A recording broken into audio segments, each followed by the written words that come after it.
How you doing, Mac fans? Today's the big day. We're finally stepping forward. I've got a couple videos that we haven't put up yet, and mostly that's just falling on my not having enough time to do everything. Those are coming. They're actually ones that are closer to Christmas that we still haven't managed to get edited and put together, but we'll get them in the next week or two. However, the camera came today, the one that we were talking about that we were going to upgrade to, that I never really told you anything about, and I'm here to show it to you. Okay, what we picked up is the Canon EOS T2i. That's part of the Rebel series, the low end. This is one of the higher end performers though. It's an 18 megapixel. A lot of people out there is going to be looking at me and saying, you know, Nick, you're the ultimate geek. Why did you go with the T2i versus the T3i or even the 60D? Well, the first question, of course, is price. This is an older model, so it was easier to get a hold of at a discounted price. Secondly, compared to those three models, the image sensor on this is identical, and we're looking at the same features essentially across the board, especially with the T3i. We're looking at the same ISO, same shutter speeds. It's got the same video recording capabilities, and the biggest thing that it doesn't have is the flip around screen, which is useful for video taking. However, it's not necessarily a key feature, at least for the way that I do things. I'm very used to working with the T3i, which is what you guys are looking at me over right now, which of course does not have that feature. It's a simple pocket camcorder. We did have a little bit of an adventure in ordering this. The company that I went through, I'm not going to mention their names, but really bizarre situation with the first guys that I tried out. It's a web store. They're not associated with eBay or Amazon or anything like that, and they were offering huge discounts on camera kits, especially the lower end cameras like this, to the point that the cost of the kit is what you'd pay retail over here for a higher end lens. And these kits were coming with 2 good quality lenses in the kit. The issue, I guess, is that I ran into the same thing that everyone in the world is reviewed these people on. They took my credit card number, they called me, they confirmed the information, they created the order, and then let it sit for 3 weeks, and then called me back and says it's discontinued. And then with it being discontinued, they said, okay, well, we can just leave it out there until we get it back in stock and we'll ship it out to you right away. It should be 2 to 3 weeks. Or we can get you into this other kit over here. Well, the kit that they pitched me was more expensive than I can walk over to Best Buy and buy it for.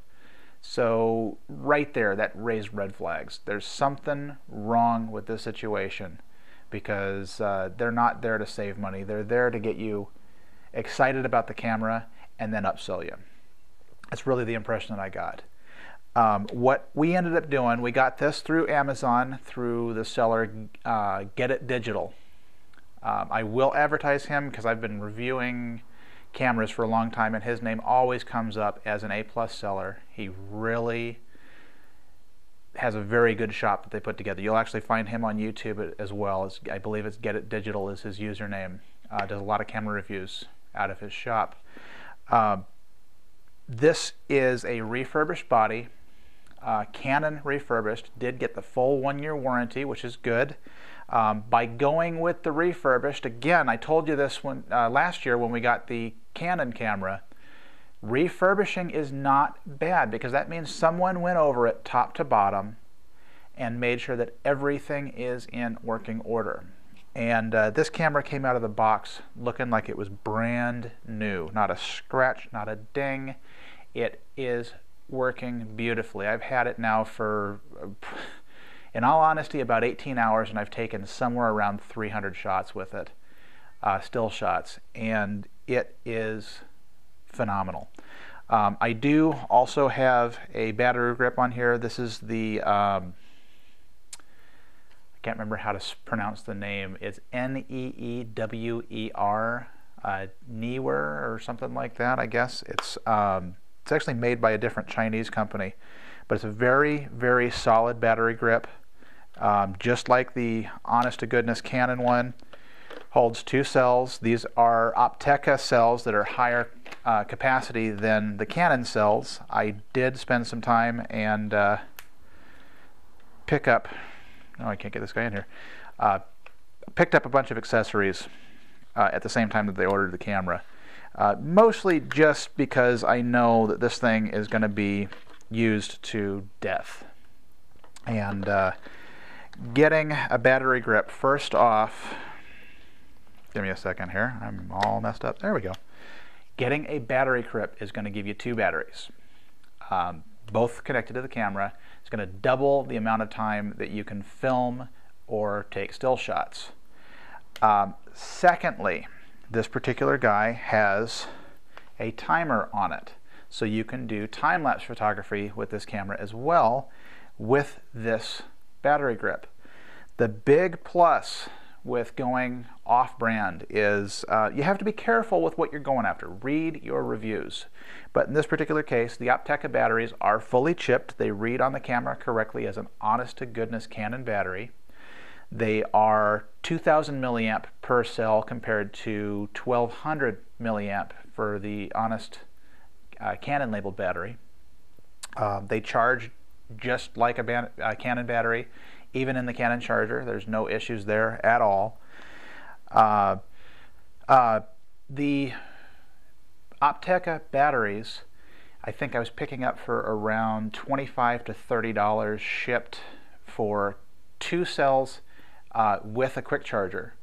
Now compare that to the Canon batteries, where a single cell will cost you anywhere from $60 to $80. The battery grip, the normal Canon battery grip, is $180, and that does not have the electronics in here. It's just the battery grip with the auxiliary buttons. This has a whole lot more features integrated, and it was substantially cheaper. Go out, you can find it on Amazon, you can find it on Craigslist. They're really worth taking a look at.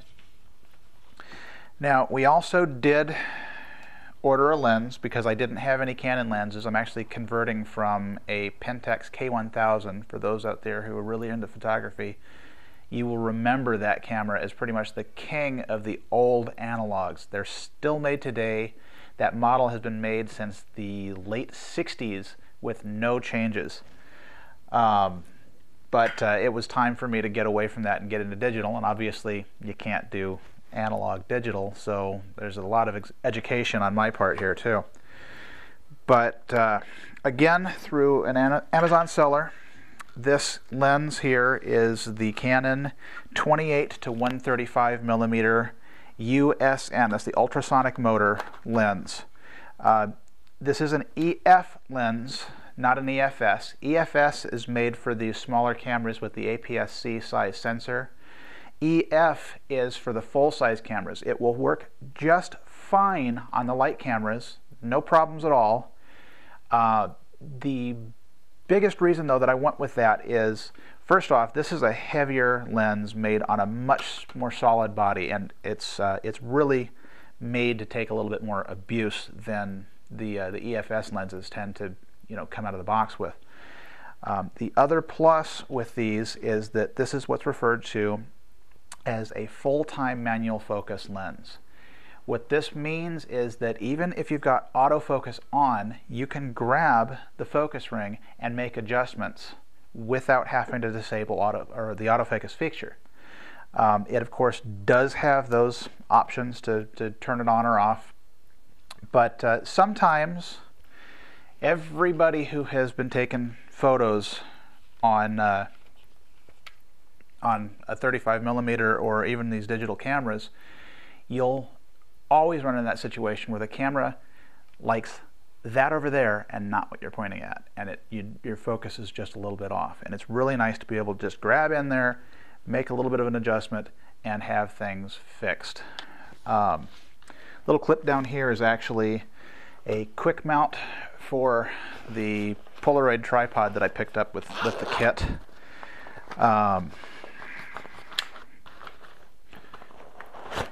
Slip that guy out. Nothing goes quick when you're on camera, does it? Oop, sliding everything around. All right, but yeah, real simple. These quick mounts, this is not a high-end tripod. This is actually still a cheapie, but the quick mounts are really nice when you want to be able to pop cameras on and off. I can pop the other adapter that I have onto the ZI-8 and not have to worry about carrying multiple tripods or taking cameras on and off.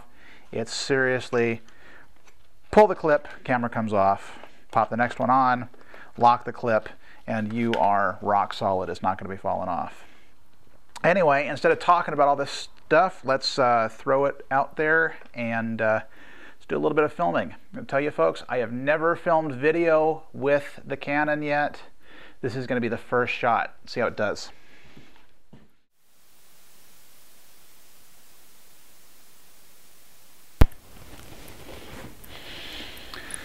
Okay, here we go. We are on the T2i. What should immediately be evident to you is how much wider the view is. Now, what we're working with is the Canon set at 28 millimeters. Let me do a little bit of math here. EF lenses are not adjusted for, give me a sec. Read my face, there we go.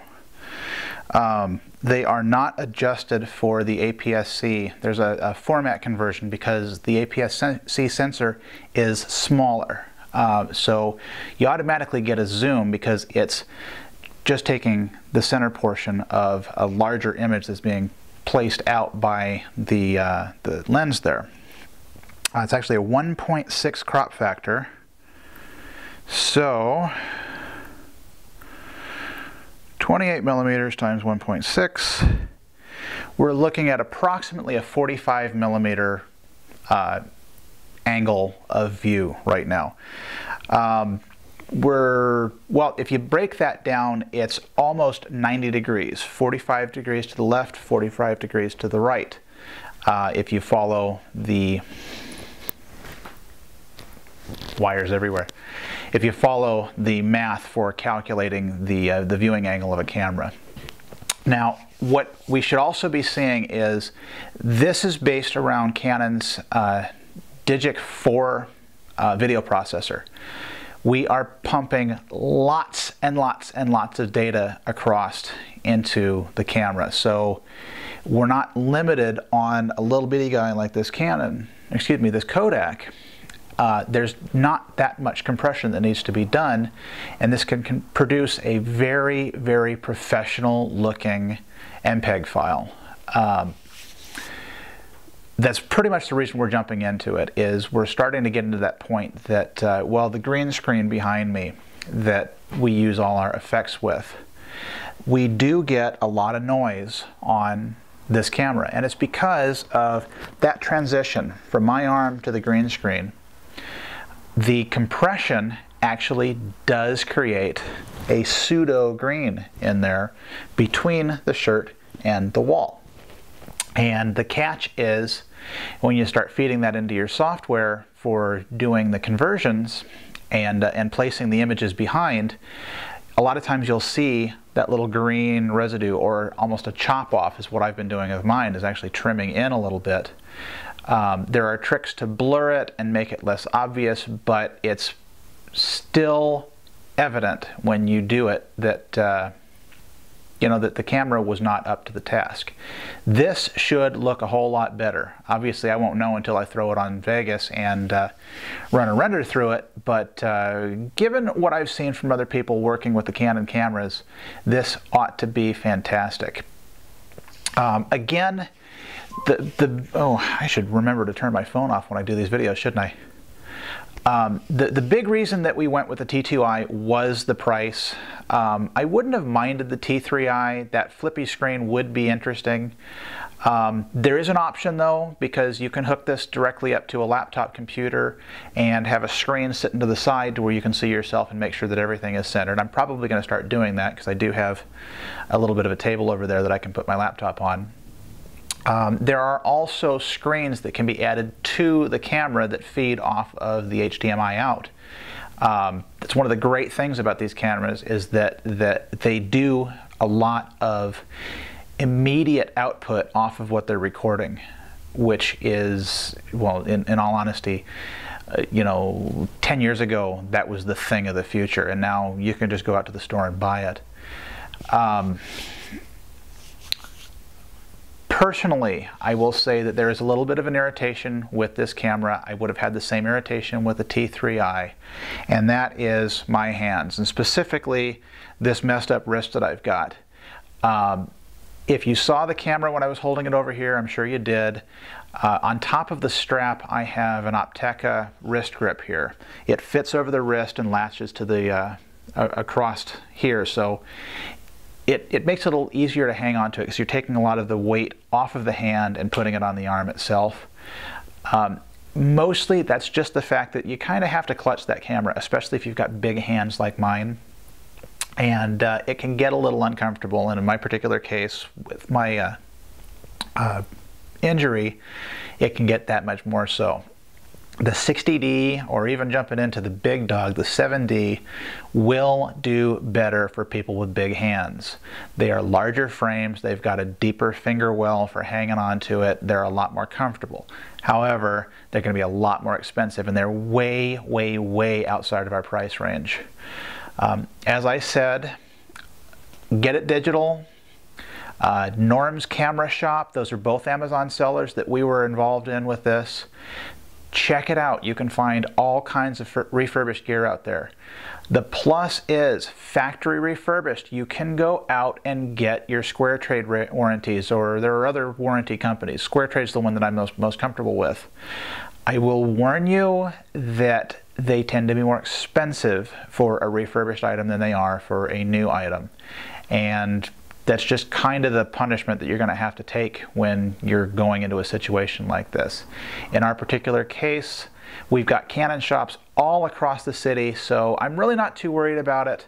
We've got a 1-year warranty. I'm going to be getting an additional policy through Canon directly, and that'll keep us going until we're ready to jump up into, you know, the next camera body that we're going to get. Trying to think if there's anything else that I can say. Not a whole lot. Oh, there was one thing. One thing that I should have remembered. It's the problem when you do these videos and you don't bother to script them first. What we're using here are SanDisk Extreme Series micro SD cards. I picked up a couple of the 32 gigabyte class 10s. These are one of the fastest cards on the market. The big plus with these guys is that they're getting you into the power level that you see on the big cameras with the compact flash cards. You can run this camera at 3.7 frames per second, continuous in most modes, and it will not slow down. This card can actually keep up with the camera's buffer. That is amazing. You can just shoot all day. If you're using RAW shooting, or in my particular case I use RAW plus JPEG because I like to have something immediate that I can use as well as something that I can go in and edit later, you will see that there is going to be a slowdown. The camera is going to drop down to around 1.5 frames per second when it finally settles into the buffer cycle. You're just going to have to deal with that. RAW files are huge. Even the Canon 7D with its double image processors will see a major slowdown with that. Rapid fire photography is not something that I was necessarily really into for this camera. I do a lot of detail photography. Well, obviously I was working on an analog camera, so there's not a lot of super rapid fire that you can do on an analog anyway, because it's obviously click, cock, click, cock. There's no mechanism sitting in the background, you know, trying to feed the film for you, even at that point. This will probably be useful now that I've got boys who are playing football and other sports, where I can set it down to just JPEG and I can shoot the whole game at high res at high speed. But that's something for the future. Anyway, check it out. If you're looking for a cheap camera, I've given you a couple hints out there, and see what you can find. And we're going to start doing some photography bits on the channel now. We'll probably start doing that as the summer comes around. But I'm looking for anybody who wants to get involved. If you would like to do video responses, that's phenomenal, especially if you're getting into photography. I'd like to show what we can do. Teach me something. I'd like to teach you something. I don't know if I'm going to be able to, because like I said, I'm coming from worlds apart. This is whole, brand new. Well, it's essentially birth for me as a photographer again. I'm learning everything from square one. Anyway, thanks for listening to me chat. I'm glad to have you here. We will see you in the near future. Any questions or comments, you know where to put them. Thanks. Bye.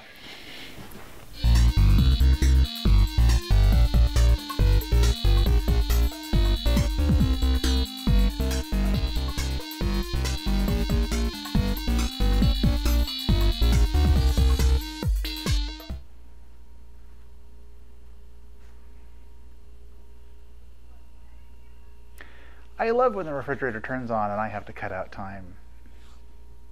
Can't do that seamless one take. But you people don't care, do you?